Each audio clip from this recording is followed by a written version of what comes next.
So we have here a classic problem where it's a whole bunch of letters. And if you actually try to read all of this and sort it out in your head, it's possible, but you're doing it the hard way. And I want to show you how to do this a much easier and much quicker way. And we're going to focus first on these three statements right here.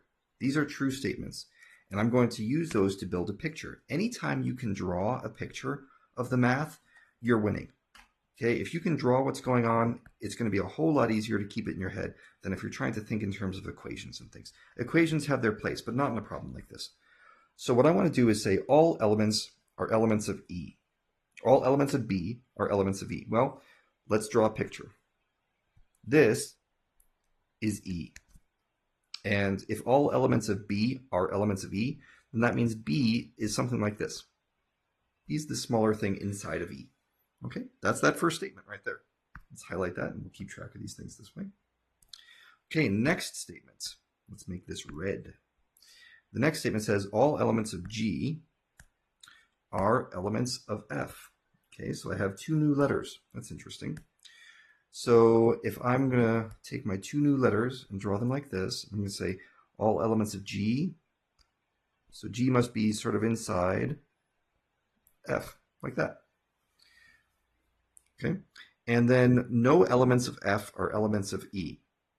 Well, by good luck, I happened to draw it that way, but maybe you might have been unlucky in how you chose to draw it, and you might have drawn it like this. Okay, well, there's nothing wrong with what I'm showing you right here in the picture by the first two statements, but by the time you get to the third statement, you know it's wrong because F and E are not supposed to overlap. So I have to keep those separate. Okay, there we go. So F and E are not in common. Everything that's inside G is also inside F. Everything that's inside B is inside E. So now let's go through these statements over here and talk about which one of these things have to be true. Okay, based on the picture on the right. Let's look at the first one. All elements of G are elements of E. Well, that's clearly wrong, right? You can just see it in the picture. G is not any way related to E. So that's gone. No elements of F are elements of G. Well, that's not true because all the elements of F, which are inside this little space, are inside G. Okay, so unfortunately, that is also a false statement because all this stuff that's inside G is also inside F. No elements of B are elements of F. That's a winner right there. If you take a look at this, here's all the elements inside B. Are any of them inside F? No. That's our true statement right there.